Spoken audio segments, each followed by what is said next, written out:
Fuck. Oh, What just no. happened? Damn it.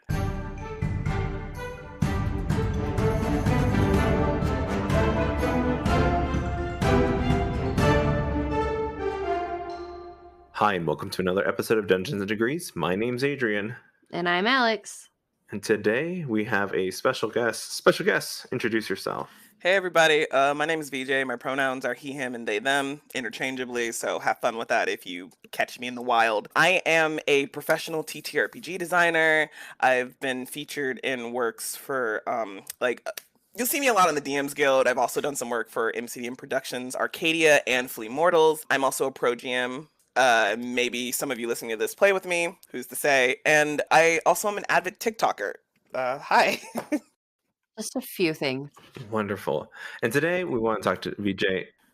Just a couple of things. You know, in this economy, we have to have our fingers in multiple pies.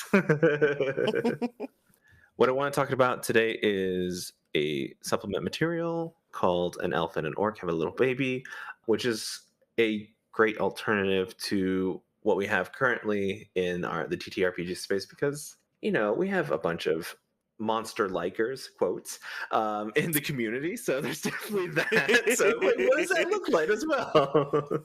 I didn't even think that would be a thing. I was just so innocent It's of being definitely like, a thing. this is cute. I like that you're building things. I didn't think that people are actively chasing down monsters to fuck. No. Listen. That is, that is not what I am saying is happening. Although I can't lie and act like I'm not one of those monster likers. So, it is what it is. But yeah, tell me about the module and how it was, or not module. Tell me about the supplement and how it was conceived. Yeah. Conceived. Oh my gosh. Okay, so there are 2 volumes out right now with the third one being worked on. The way this first happened was Adam Hancock, one of my favorite people in the TTRPG design space, someone I've repeatedly worked on projects with and whatnot, reached out to me and was like, "Hey, do you want to help me write a race supplement for 5e races?" And building off of the work of I think I always mispronounce this. It's Grilaxel's Guide to Ancestry. Adam had worked on that as well. And it was also approaching like how to handle the difference between like abilities that you would get from races because they're biological ones and ones that were more tied to like, oh, I grew up in XYZ culture.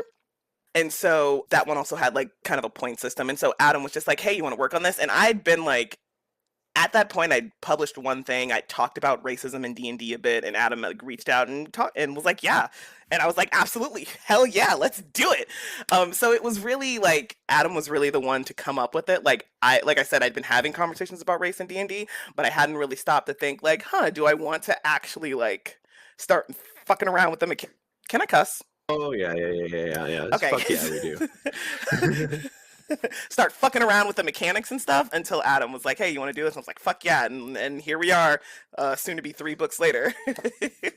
That's awesome. I think that like as kind of time has gone on, we've had to have these conversations over and over again, unfortunately, with wizards still just being dummies for a nice word. And it just I come to realize that I think the future of this game is going to be more in the hands of the community, and I love third-party supplements, things that aren't out, and things that like I have questions about, such as like plants, ancestry, new classes, things like that. Like I'm turning more and more to these supplements apart from like buying these hardcover books, because before it was like, oh, I don't got this one, I gotta get this book, I gotta get this book, and now I'm like, man, fuck them books.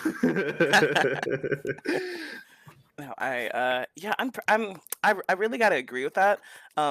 Okay, before I got access to all of the D&D 5e books through like a D&D Beyond campaign that I'm in and gonna be in for like, indefinitely, I would buy all of the books just for like, not even for collectors reasons, because like sometimes I'd get the limited edition, sometimes I wouldn't get those covers, Right. but specifically like, okay, this is my profession. I should, see what's going on and happening in there.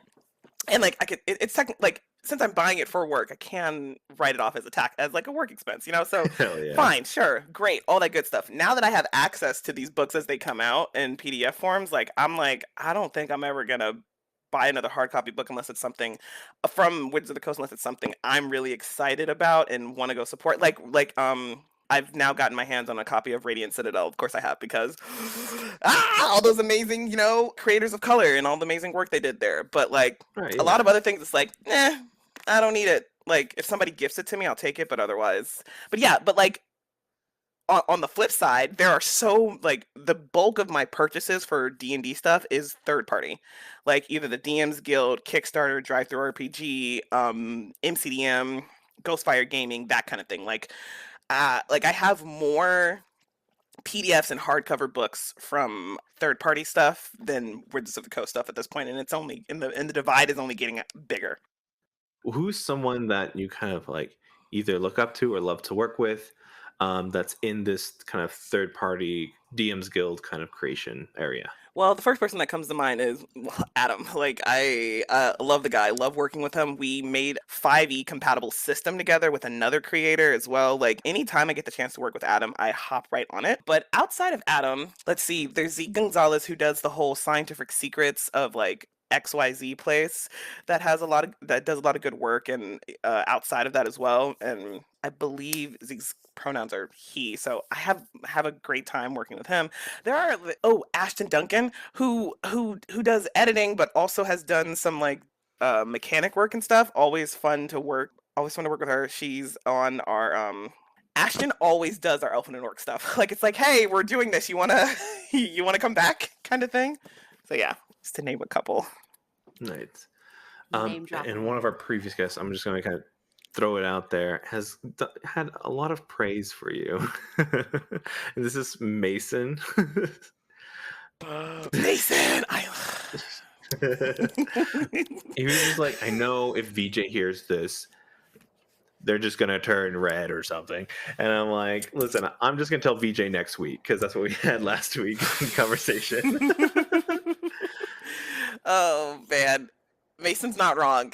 I have such a God, I love Mason. We've like like just from interacting on TikTok, and then of course like I wasn't like Mason put out Mason put out a bunch of like, I mean, those of you that listened last time, you know what Mason did, put out a bunch of new classes and subclasses, and I like did a quick review for it, didn't write anything on it, but it was amazing, and like offered up some like design suggestions when it was in its like when it hadn't been published yet. But I would really love to do something like bigger and longer with Mason, like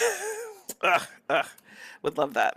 When you're thinking about all these new mechanics, is there anything that you usually get hard stuck on and you have to like walk away from it, or do you kind of reach out? How do you jump over those kind of hurdles in your creation? Yeah, like specifically for an Elfin and Orc, the thing that comes back to bite me in the ass a lot of the times. So, for those of you that aren't familiar with it, an Elfin and Orc, the first volume split up all of the like definitely official and sort of official races for D&D into two parts: upbringing and parentage. So parentage, you'd get biological things. So for example, tieflings that had like so tieflings, I think most tieflings get that like delayed magic feature. So if you were a tiefling, you'd get like a type of delayed magic, versus high elves who who the language of it say you learn a cantrip, and that makes it sound like, oh, it's because like you were raised in a culture that values magic, and that would be an upbringing, like, oh, I was raised in this type of upbringing, so I get weapon proficiency, I know a magical spell, that kind of thing. And an Elfin and Orc had a little baby uses a point system and gives people like, hey, here's 16 points, here's 8, like it's 16 or 18 points, and you can spend that across whatever parentage you want. Like if you want to say, oh, I'm going to build out, actually let's keep it simple, you like, let's say you just have two parentages, you can split it however you want across any parentage, and then you can go down and pick like a predetermined upbringing. But we also have like examples like, oh hey, if you just want to make a quick here's a quick parentage example for the tiefling, and then you can grab like that exists there. And the thing that gets me sometimes is the points, because it was pretty easy in with the first volume, right? Because we use something called Detect Greater Balance. It's a free resource. You just type it in to Google. You type it into Google, and it'll pull up the spreadsheet. And like this person did a lot of work figuring out what all of the different abilities from the official races were worth. And so really, all we had to do was like, okay. Most of what we had to do was decide, okay, this is going to be a parentage and this is going to be an upbringing, and then do the points.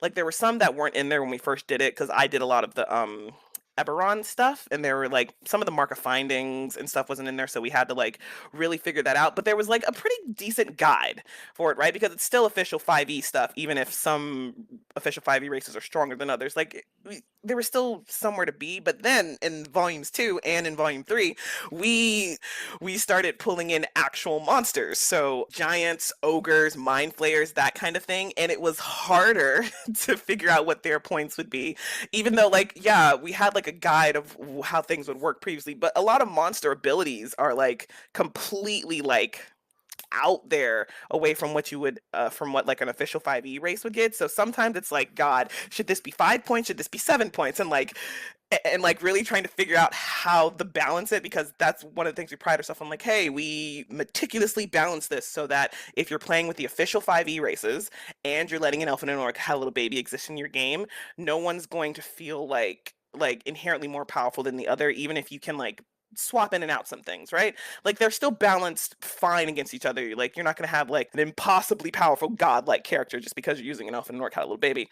And what usually happens when I frequently get in like the, oh god, I don't know how many points this is worth, or how many negative points this should be worth, because there are some abilities that aren't like positives but they're negatives, and so they give you more points that you get to spend elsewhere. It's just if I can't figure it out within like 5 minutes, I skip it and I go work on one. So I'm like, yeah, I'm very confident that this is going to be 10 points. I'm very confident that this is going to be negative 12 points, and so on and so forth. And I just keep doing that down the line. And then when everything is done that I know I can get done, I'm like, okay, let's go back. Let's go through all of the official 5e race abilities, and let's see if I can't find some type of link between this and that to help me figure out what I should do. And then if that doesn't do it, I'm like, okay, I need to make a reasonable estimation of what this is based on my experience as a professional designer and how often I've like, worked on this type of supplement. And that's like the last resort. Like an educated guess. Like, okay, this feels like it should be 10 points.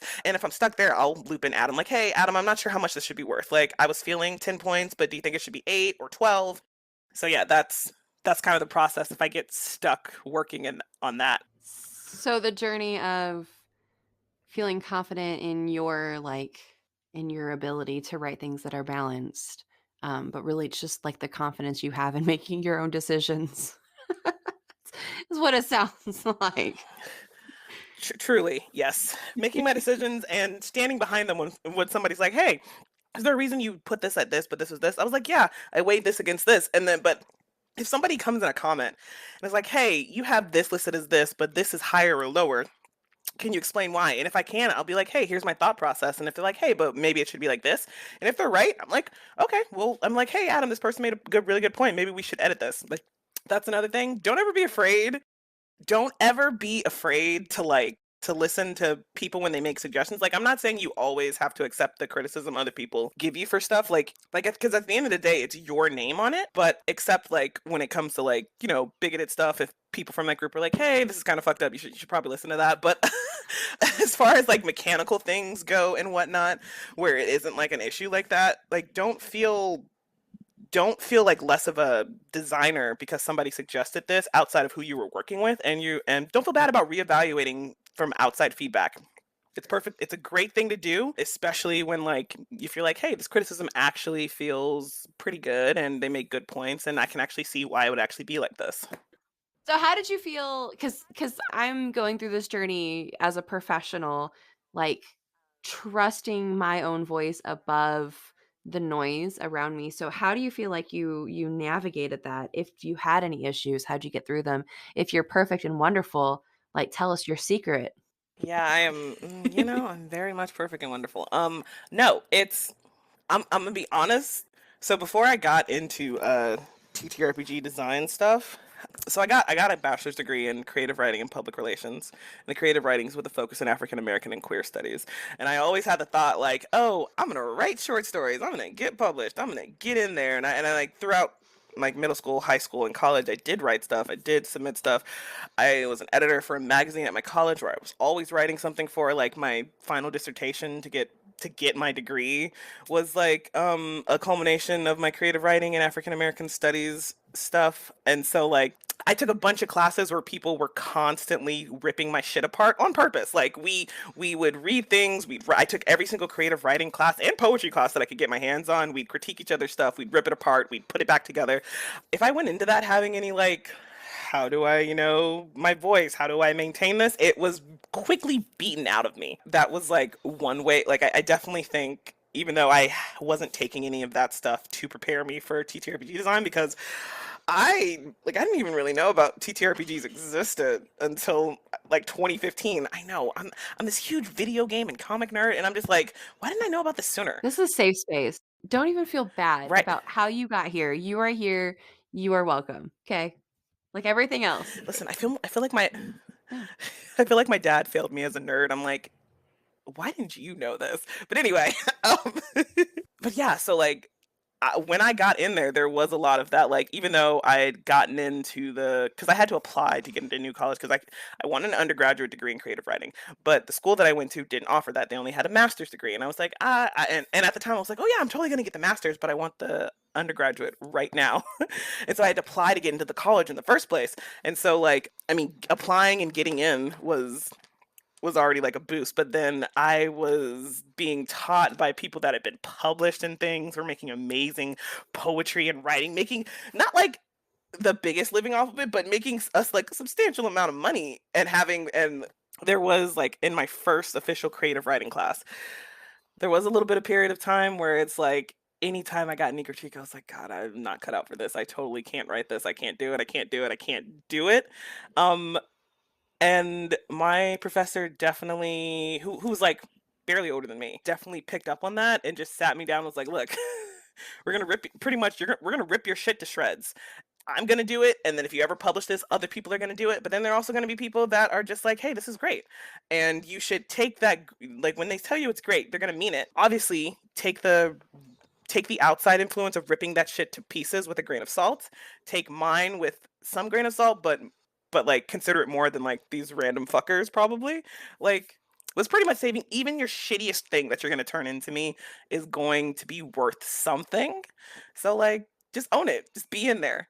So like y'all, even the worst thing that you could possibly write and published, it's gonna be worth something to somebody out there, and you can only get better. You can only go uphill from your rock bottom. Most people can only go uphill from the rock bottom. Some people will get a jackhammer, but I don't think most people are going to do that. So, like, don't worry about it. I think that's some good advice, people out there, because for me, I get stuck up on like how your method is just I'm gonna walk away from this, come back to it in like 5 minutes or something. Mine's like I've got to get this thing done now, or else I am worthless. Like it's just bad self-speak. It's just like I gotta finish this, this, and this, but I gotta finish this one first, and it's just like I just get clogged up creatively because I'm so focused on like I gotta get this done now, or else I'll never do it. But I know that that's not true, and I know that these things I need to walk away. But sometimes it's difficult and tough to get past that with your own internal monologue. And I get that too because I've been feeling that with like chasing things that make me feel good. So like the tasks that I'm like, yeah, I got it done. Bam, bam, bam. But then you like look behind you and you're like, I got like a quarter of what I needed to get done. There are no major improvements in any of the bigger projects because I just was just chasing that like high of feeling good about it, but like just sitting down and doing it. The like, what is the state testing way of doing things, right? I'm gonna do all the things I can do first, and then I'll go back and do the hard things. But like, you have to do the hard things too. You can't. I can find menial tasks all fucking day long, but you still have to do something that's worth the hard stuff too. So yeah, finding that balance is hard. I feel like that's a dig at me because when you said turn around, I have all my clothes while I'm moving, just out in the background. This is important too, Adrian. No, but I mean, like, so, like, I would go back to my job, right? I can fucking clean my goddamn classroom all day long. Like, I can find things. It's an art classroom. I'm going to find something to clean or organize because art happens in that space, and children are disgusting, and children don't know how to keep paint off of tables or off of floors or off of chairs. So, like, I can get that high of cleaning all day long, but, like, I hate cutting paper, and that's like 95% of like art teaching is just cutting paper. So if you are an aspiring art teacher, that's your job. You're gonna cut fucking paper all day long, because they're gonna order the wrong shit, and then you've got to fix it, or you're gonna. I was so mad throwing my computer. But yeah, I mean, it's all jobs, no matter what you have to do, right? Moving, writing shit, creating a campaign, doing art teacher stuff. You're going to have to do that hard stuff. And if you ignore it, then you have to do it. And then it's no fun to do it. And you don't have that space to, like, if you're cutting it close to those deadlines, like, that's cool and all. But what's really cool is not doing that as well. Not cutting it close with that deadline, and giving yourself that space to be creative and then to give more than a first or second draft. When deadlines come up, how do you keep your mental wellness in check? I know that's a tough one. I'm just asking. I do not. That's how I don't. I listen, y'all. I don't. I'm a terrible example of. First off, I like. I've got diagnosed depression and not officially diagnosed ADHD that I'm working on getting that dealt with or whatever. And I routinely take on more work than I should. And then I berate myself like, I picked up too many things. Why have I done that to myself? And then I push myself way harder than I should to get all the deadlines done and then crash. Like, absolutely just fall apart for a day or two, like on the weekend. Well, for a day, because my Saturdays are pretty booked up as well. My Sundays are usually the only ones that are like wide open. And I'm telling you this because don't be like me. Literally don't fucking do it. Like, part of the problem is procrastination, which kicks my ass. Like, I'm gonna be honest. I'm on a bunch of projects right now, and most of them I've handed off my stuff to, getting drafts and having to refix them and stuff. But the things that haven't even had their drafts turned in yet, there is an unnamed space project that I am working on with 2 other creators and as the like project manager and as somebody writing mechanics for it.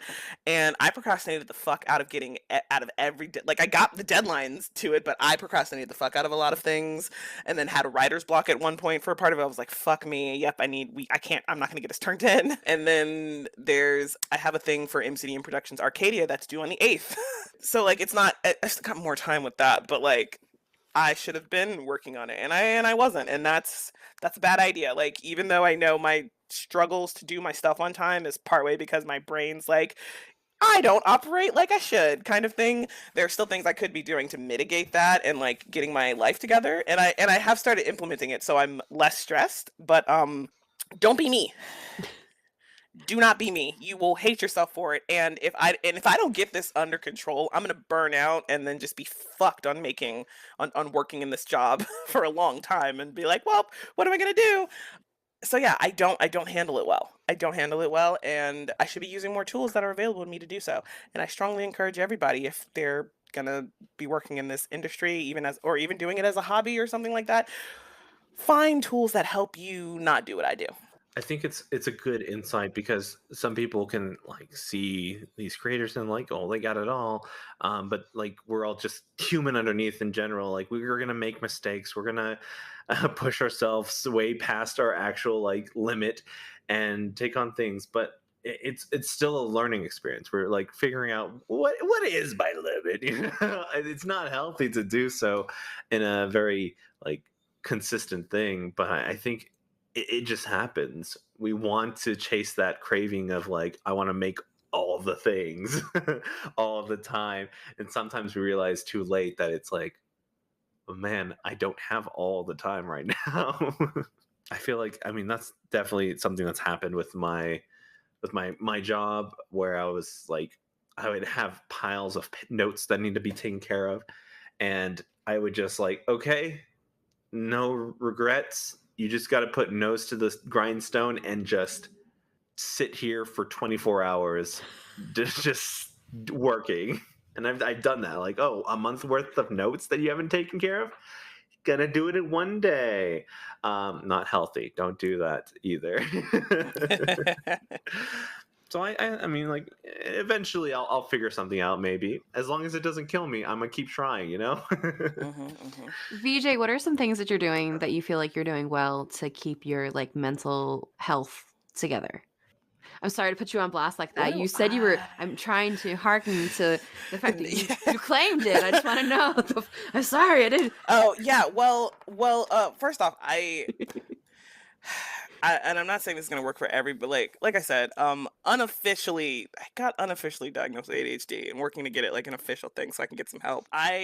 Something that has been helping me out that I should have been doing and it was really easy for me to like get set up is Google spreadsheets. No, sorry, Google Calendar first off, because I can just look at my phone and be like, okay, what to do when, how much work of one thing am I supposed to be doing, and then the next thing is actually Google Spreadsheets. I've been like doing a week by week thing of like, okay, like at the start of the week, I check in like what is due when and what is my progress on it? What's the plan for it? If I haven't started it, where am I stuck? And it lets me see exactly what everything needs to be and what's happening in there. And then it also, because I have it laid out like that and like the deadline on it as well, it means that I can like say, okay, I want to do 300 words on this across this week. So as long as I get that done, even if I have like a day where I'm super unproductive, where I don't do any work, where I'm like sleeping most of the day or something because I'm having a shit time, I'm like, if I hit my 300 words across this week, I'm in good shape and I feel good about what I did. So it's really the thing that's really helping me is breaking stuff down into manageable chunks, or like, hey, I want to have this whole section written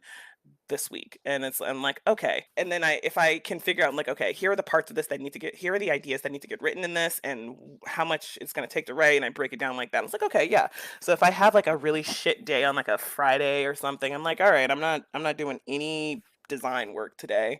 I do run pro games most of the week, so like there are very few days where I'm just like, I'm not doing absolutely nothing if I don't do design work. But it'll be like, yeah, okay, I'm going to sleep, or I'm just gonna watch TV all day or something like that, or scroll through TikTok.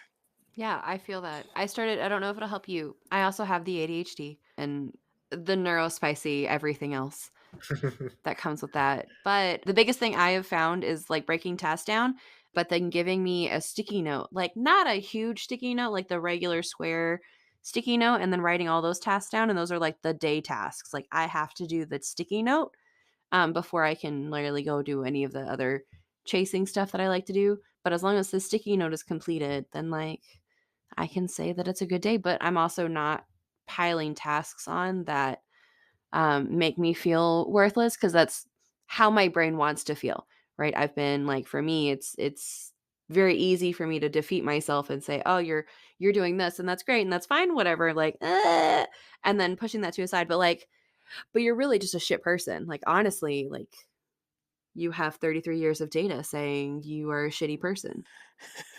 So let's refer to this chart right here.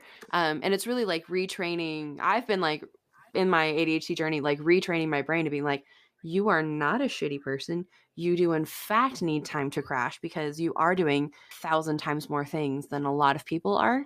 And what you're comparing yourself to is normal people, and normal people are shit. Like, you just don't do that. That's actually pretty good. I'm gonna try that. I'm gonna have to try that. That's hard. You My are a my superhero. brain, Like, that's what you need to know. hell yeah. My brain doesn't like the systems I make. It'll work for like one day, and they're like, "Guess what? I'm bored of that system. You gotta." The new system I'm having is writing a single task on a piece of like, and just like, all right, this is the task you need to focus on. Because sometimes I look up from the computer and just forget, and I have to look back. Oh, yeah, that's right. I was doing that thing, and then 2 days later, I was just like, "This is a boring thing.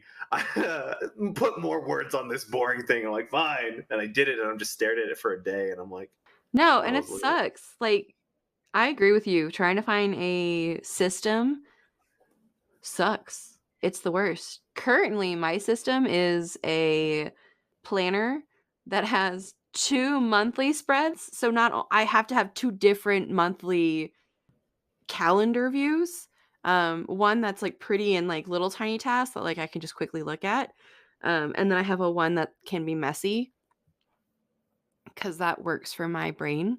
But yeah, I have this like weird double monthly spread bullshit in my planner, and I got a stupid expensive hole puncher so I can put new sheets into it when I want. It's dumb. Like that's what I've landed on for this 2 months. I'm currently working on this bullshit. So all that to say is find a fucking task that works for you. I know we talked about it forever. I don't know if we've talked about it on this podcast, but I know Adrian and you and I have talked about this, but like the Pomodoro technique of like the if you look up like tomato timers or whatever, right? The like Yeah, the old 10-50 school splits. the 10, yeah, I'd have to do like 10-25 or whatever, or 5-25 depending on how my brain is working, but, Right. splitting up tasks into, like, mandatory breaks, Hmm. working really hard for 25 minutes, and then, like, walking away for 10 or 15 or 5 minutes, but then you have to honor that break too, like,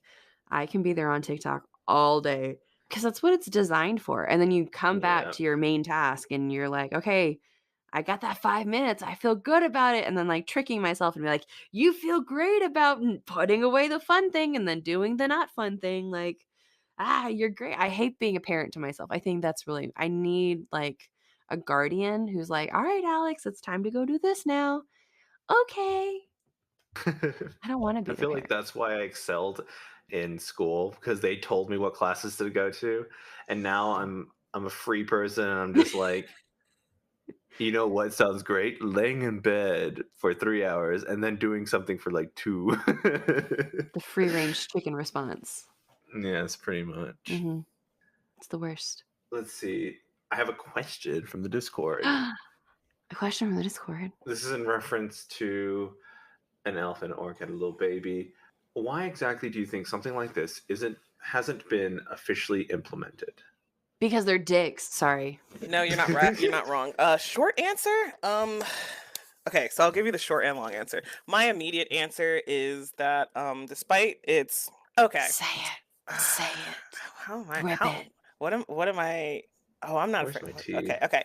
So, despite the fact that Wizards of the Coast has tried in a myriad of ways to address the racism in and out of the game and like in the game and in their own company, there's still like I mean, with continued fuck ups, you just got to be like, hey, there's still like ingrained racism within the company, which I think is one of the leading reasons why something like this, it doesn't have to, and like, let me be clear, it doesn't have to be an elf and an orc cat a little baby, right? Even though Wizards of the Coast technically has legal rights to it and like they could just take it if they wanted it, that's not how they operate, or so they say. Like, I don't have any examples of them doing that for DM skill creators, but it could be anything. They could do their own system where they actual system, not the bullshit we got in Tasha's Cauldron of Nothing. Everything. Sorry, sorry. Nice. I call it nothing because it didn't fix any of the race issues. But like, they could come up with their own system that addresses this. Obviously, bringing in like actual people of color, mixed race individuals to handle doing this correctly. And if they separated upbringing and if they separated out like actual biology from, you know, the stuff you'd be raised with, got rid of any of like the racist writing that was attached to any of the races, I'd be like, okay, cool. I mean, I wouldn't be mad that they didn't pick an elf and orc high little baby to do it with, right? But I think one part of the reason is like I think there's a lot of ingrained racism in there, and on the fact that they don't quite understand how far they need to take something to like actually correct it. Like sure, moving away from having like inherent ASIs, having ASIs tied to races was good. Moving it more towards like class or backgrounds, that's great. There's still some stuff in there that like you get as a race that you should get as like, oh, I was raised among XY culture instead of like this isn't something I biologically know, so that's still kind of wonky. And there's like so one, I think there's a deeply ingrained racist culture in there, even if the people there aren't like, you know, like slur throwing, KKK repping, Confederate flag wearing motherfuckers or Right. anything, right? Like, and then also the second part of it is like I just don't like what most people make for this kind of work, because there's a lot of people that do this and that have done something like this in the design space. Me and Adam weren't the first. We're not going to be the last. Is more complicated than a lot of what 5e like claims to be, right? Like, not to say that 5e isn't a complicated game to learn and stuff, but definitely like these picking and choosing kind of things, the point buy and all, the points for races and upbringing stuff, it is more design heavy and complicated than some other things. And 5e's, I just don't see I like 5e tries not to do that. Tries. Fails in some places, but at least kind of tries. I can see from that standpoint why they wouldn't just be like, yeah, we're just going to toss this in here. It's a wonderful answer. I love it. I said short version and then gave you the long one. Yeah, here's the short version. Everything. You don't get anything else. You talked about pro play. How did you go about getting players? I tried to attempt like a day or two ago. Or not, that's not true at all. It was like a month ago. And I was just like, I don't know how I get players because everybody I know, I'm already kind of playing with them. And I only got a couple thousand followers on TikTok, and everyone that I would like go towards, they don't know what D&D is. The people that I would like, I'd love to play with Adrian's them. giving away his shit for free to all of his friends. Hey, I didn't know I was good enough. Okay, I Listen, didn't know I was good enough. I mean, I give my shit away for free to my friends too, and occasionally like followers when I do like a raffle, like, oh hey, yeah, here's a one shot on a Sunday or some shit. So like, you know, but well, here's what happened, right? It's Friday on Twitter. I think she might be the #1 ranked DM, or in the top 5 right now. Was #1 at one point. She has a whole like counseling thing. Yeah, like, I joined the cohort. There was a cohort for people with like marginalized identities, and I was like, yeah, let's join, because I was like, I make about $1,200 per month before taxes, sometimes a little bit less, from the stuff that I sell in the DMs Guild and Drive Through RPG. And then there's like other supplemental things, like when I'm working for other like people that are not putting their stuff on the DMs Guild, or you know, people that are paying me up front and it's not just sales kind of thing. But the consistency is around $1,200 before taxes. And I was like, okay, I need a secondary job that like aligns with what I'm doing and still gives me time to work on things. And so I was like, oh, professional GMing. I can do that. I'm good at what I do. I'm confident enough to run games for people. And then the cohort show, I was like, oh yeah, I'm totally going to join that. And I've gotten a lot of really good advice, how to write ad copy, which is really what's going to like get people to come join your stuff. Also, I do like occasionally blow $20 on TikTok ads. Like having my video promote, not ads, but having the video promote it. Right. And like and I know that I've gotten some people playing me from seeing my videos and me talking about like the games that I have like on TikTok. So I know and like, yeah, I have more than a couple thousand followers. Like, I'm getting closer to 10K. I want those playlists so bad. They help so much. Like, that's the goal for TikTok, is to get 10K so I can get those playlists. But like, even with those like bunches and bunches of followers, I don't get a shit ton of views. Like, I rarely get more than 600 views, which, you know, it is what it is. But when I do the ads, always at least 1,000 people have seen this at the very least, if not more, right? So like, if you have like $20 to spare, I would suggest doing $20 over 2 days. Like, that's one thing to do. That is that has definitely like gotten some eyes on my stuff. Also, if you have money for ads, like I know Kill Every Monster runs ads for it. I'm not saying you have to pay money to run ads to do this at all, but like if we're on TikTok and you're like, I don't have enough like followers or whatnot, $20, quick, easy. If you have $20 to spare, obviously not everybody does, and can get you some more eyes. But again, like the big thing, ad copy, short, punchy, to the point, at the like 3 bullet points of like what's going on, like action oriented towards the players doing some shit, and then underneath it a more detailed explanation of what's happening. Writing that down for when I edit.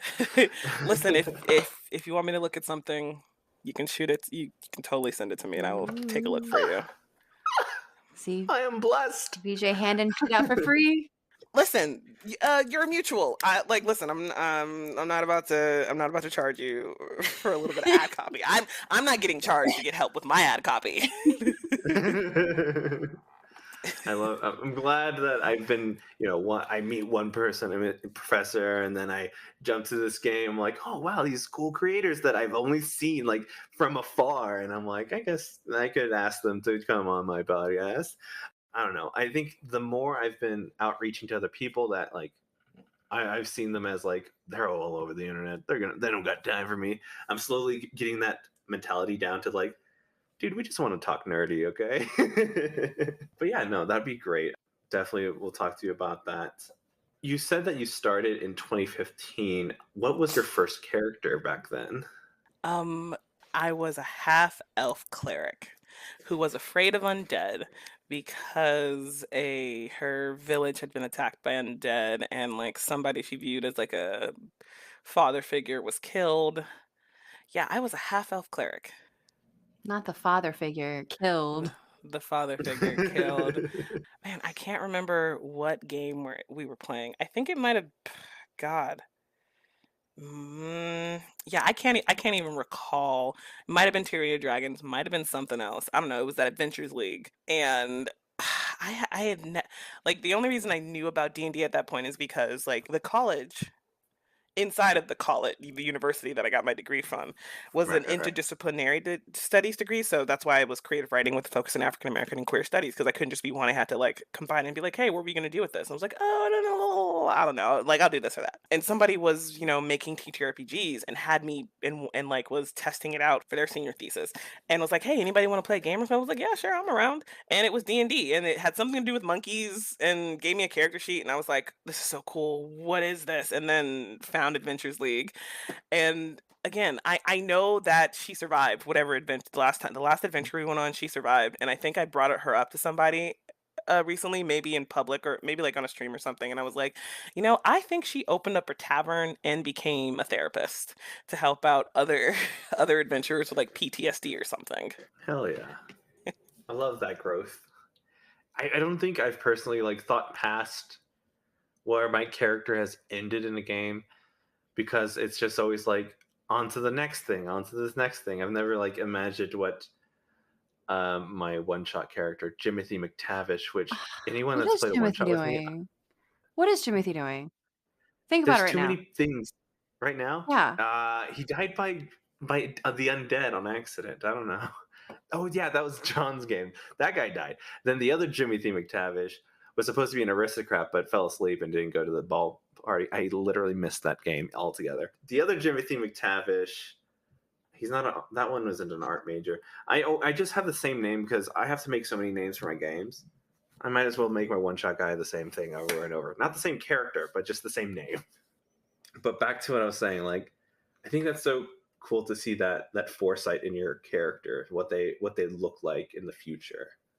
It's something that I have not learned to do yet. All the chaos is now. I will say like the only reason I've like I haven't done this with any other character that I'm still like playing or have plans to go back to, but I was like, yeah, I'm never going back to her. I don't remember her name, her stats, anything. I remember she was a half elf cleric and the hated and was afraid of undead. I was like, okay, I'm never going back to her. So how did her story end? Like she was alive the last time I saw her, and I think she survived. So like if everything else that I have, I'm like, I could go back and play that at some point. So I'm not gonna decide what's happened. I'm not gonna figure out what's Gotcha. happening to them. I pay for the D&D Beyond now because I didn't want to delete any character sheets. It's the only reason. I was like, but then like maybe we revisit this person and maybe it's just the memory book of all of the things that I've done with my friends. See, if we're gonna talk into D&D Beyond, I love it as like a resource where a lot of adventures and stuff are compiled, but I hate it as a character sheet. I don't know, it just stresses me out getting it set up and using it. So the reason I use Google spreadsheets for my like getting my life together shit for my professional stuff is because like I just kind of I'm in love with Google spreadsheets. Like when people play pro games with me, I have a player stat sheet that I'm like, hey, you have to fill this out. Here's how you fill this out. And like it like a friend set this up for me. As long as they have put everything in correctly, if they roll like their dice, let's say I roll a 12 and I plug it in the current roll section, it tells me what that 12 means for all of my stats and saving throws. Like just I never have to do math again. So like I love player stats. I love the Google spreadsheets, but I also use Google spreadsheets for like my character sheets now. Like just when I'm individually doing things, like I have a whole setup for it. I got a template for it and everything. I duplicate it. I've got like the ability scores are color coordinated so that I know which skill is tied to what. I'm like, okay, if I'm proficient in it, I'll italicize it. If I'm double proficient in it, if I've got expertise, I'll italicize and bold it. Like I got a whole system set up, so I never ever ever have to like. I still do oftentimes have to fill out a D&D Beyond because like the people that I play with, like, hey, we put this in. Like, yeah, sure, and I'll update it, but I don't use it. But yes, I also keep all of my character sheets. I agree with you. I don't like D&D. I don't like the computer. I want it all on notebooks and I want it on real paper and I want it on but then I don't want it on paper because then I have to erase things and then like that becomes an issue, but it's fine. I also don't like D&D Beyond because I don't trust the dice. I don't fucking trust the dice. Listen, They tilt funny, and I don't I trust don't. them. And I have if it isn't issues. physical dice, I, absolutely not. I Listen. got my little it's just living right here. I feel you. I got yeah.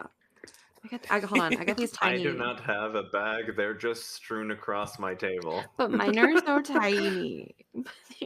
You got a little baby. A little baby.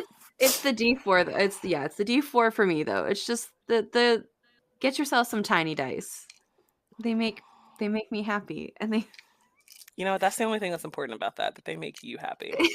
Mhm. I can't believe I haven't lost them. Like honestly, I can't believe I have not lost any of them. I misplaced the big ones. Like my ex bought me some dice that had two like they're kind of like flame dice. And the nat 20 on the flame is really cool. And I was gonna send it to a friend because they roll terribly and I roll really well with either one. And now I can't find the second one. And I'm like, I lose the big ones. I would never be able to keep up with the small ones. Ooh, do you have dice jail, or do you just like switch sets? I mean, well, technically, yes and no. Well, actually, let me rephrase that. I have dice quarantine, and it's less about you rolling poorly. Like today, the game that I rolled in, one die rolled 3 natural 1s, but it also was the reason I rolled a 30 on a history check. Yeah, so I was like, you know what, I'm done with you, and I just put it back in the bag. However, if other people touch my dice, Ooh, which I'm not like there are some like I have allowed people to touch my dice. I'm like, hey, don't touch these. These ones you right. cannot touch. And then once they've touched them, I take them and I put them in their own little bag and they get quarantined for like a week so that, other people's mojo isn't on them. And then they go back in the bag. Yes, yes, that's me entirely. What? What? Like these, what? I look. If people touch it, look. I've invested a lot of time in this dice. This dice knows me. Okay, I know. Okay, this one rolls so poorly in my D&D games. I love it to death. It gives my players an opportunity, right? But like I played, I want to say the last game I played, I rolled like a natural 20, a 19, and 19 back to back, and I'm like, this is rigged, but whatever. Like now you play well. Oh, this is my player dice and my DM dice, but I have to keep using it, or else it'll mistrust me and will kill me somehow. So I always use that one. Also, shout out to Gabby. Thank you, Gabby. I thought keeping the dice up on their highest number so they know their natural state, like they know the state that they should always be in. I thought that was fucking weird. Okay, I knew on some level, like, they're always up at their highest levels in their little baby order. But I guess I let people touch my dice. Like I don't. Listen. I'm not gonna let someone use my fork, right? I'm using it to eat, right? I'm not letting someone touch my dice. I'm using it to play games. Like, Listen, I mean, yeah, I agree with that. Adrian, do you share food? Is this? I want to know if this is a correlation now. I always they can have my whole. Well, listen, okay. Can they eat off your fork? I'm just gonna. I eat a lot. Okay, I'm just gonna say it right now. I eat a lot. No one's sharing. I give pieces away. Sure, why not? But they're not, using my fork to like eat off of it sensually. Like they're just there on the plate. Okay. So you don't like pass your fork. And also, people usually give me their leftovers. But so like that's what I'm asking is, there's go not ahead. like a fork passing situation. Like you don't like. What? No. Why would you do that? ice That sounds cream. insane. Why would you fork pass? They have a plate. They have their own fork. on their plate. That was the first fight that Michael and I ever got into, because I would snatch food straight off of his plate. Oof. And evidently that's not the family that he comes from, where people don't just reach across the dinner table and just snatch food from other people's plates. I do that to my that happens in my family too. So like, I'm mostly the one doing it, but like, they do it to me sometimes. Listen, I walked by my AP yesterday and he had pineapple and a fucking just out and about with some tahini, and I was like, oh, let me just I didn't say hello. I just walked by, snatched the pineapple, and kept on walking. And then I was like, oh shit, I've got 3 kids behind me and they're going to think that's acceptable behavior because, like, I'm all about, no, you have to ask first. But I was like, yoink, and just walked off. Impressioning the young minds. No. What you're showing them is destroying their morals. No, just kidding. I know. But listen, I balance that with, like, if you're going to eat snacks in my room, you better give me one. Like, that's the tax you have to pay. If you're going to bring hot fries into my room, you're going to give me. And then everyone's like, no, they have to have hot fries for everybody. I was like, no, they have to have hot fries for me. I am the main character in this story. I want the fries. You can eat your snack if you give me something. It's barter. Wild and but I agree with it. I agree. So people can touch my dice is the moral of the story. Back to what we did. Yeah. Let's see. We're about to hit the hour mark. Is there any more questions that we have for BJ? Alex, don't look at me like that. Just say something. This is an audio format. I can't just like go past it because when I edit it, it sounds like I didn't give you a chance to speak. Like nothing. Okay, we're going on. Like because I'm splitting out a lot of space. Adrian's an asshole. Dear listener, Adrian dear gave listener, us no time. Adrian gave time. I promise that did in fact happen. I can't, Alex. I like you, but I can't lie for you. Fine, I know. Not in this case. Not yet. Not yet. All right then, VJ, where can they find you? Oh yeah, listen, y'all can find me everywhere at VJH Creations. Okay, well let me rephrase that. You can find me on Linktree, TikTok, and Twitter at VJH Creations. You can also find me on Twitch and YouTube at VJH Creations, but there's nothing there just yet. I do have something in the works for YouTube. Oh, you can also find me at my website, vjhcreations.com, where you can see my portfolio, you can see the products that I've worked on, reviews that I've done, and you can find me as a VJ over on startplaying.games if anybody wants to come play with me. And finally, I have a podcast of my own called VJ Talks, which is available on Podbean, Spotify, Amazon Music, my website, and yeah, that's all the places it's available for now. I think that's it. I think that is everything. Go buy an elf and an orc and a little baby. Volumes 1 and 2. And check out Volume 3 when it comes out. Don't ask me when that is, though. Because this recording, we'll see when it gets done. And I have a lot of things lined up already. I need to edit. All right, Alex. Thank you, dear listener, for joining us on another episode of Dungeons and Degrees. You can find us on all social medias at Dungeons and Degrees. Come harass us wherever you can, because obviously the more hate we get, the more traffic we get. And here I am continuing our chaotic message of just yell at us and we'll yell back. That's probably a lie. I'll cry. Adrian will probably cry. So don't actually do that. I came in really strong. Not on stream. Not on stream. I'm not gonna cry. Bless you, little ones. I'll cry. If you absolutely enjoy this podcast or you just hate it, send it to your enemy. If you actually do like it, please just share it with your friends and families. Give us all those 5 stars on wherever the pod you are listening to. Give us those stars. Maybe go find a different podcasting app. I don't know. But give us those stars. Give everybody those stars. Unless it's been a really shitty ride and they're like racist and terrible, don't give anyone less than 5 stars. Like, what the fuck is wrong with you? Every week. I gotta tell you this. Don't give anybody less than 5 stars unless they really, really, really deserve it. Okay? You know who deserves it. It's not your Uber driver. Your Uber driver gets 5 stars. Unless they tried to kill you. Then maybe report that. And give them 1 star. if you don't get killed. Do it after you've exited the vehicle. Also, I'm glad you listened to this as your last will and testament. Absolutely enjoy this. You can also help support us on Patreon.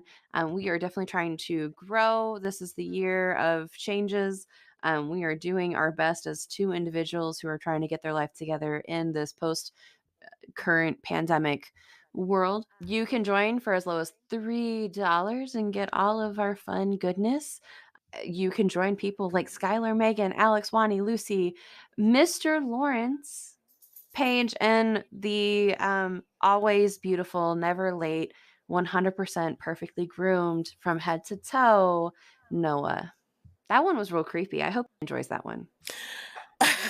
Yeah, I hope they do. They're gonna be like, I skip this part every time because I know it's happening. It doesn't always happen though, and that's the chaos I bring. All right. Well, thank you so much for listening. My name's Adrian. And I'm Malik. And I'm BJ. Go have some fun. Oh, y'all can't see me wave. Bye.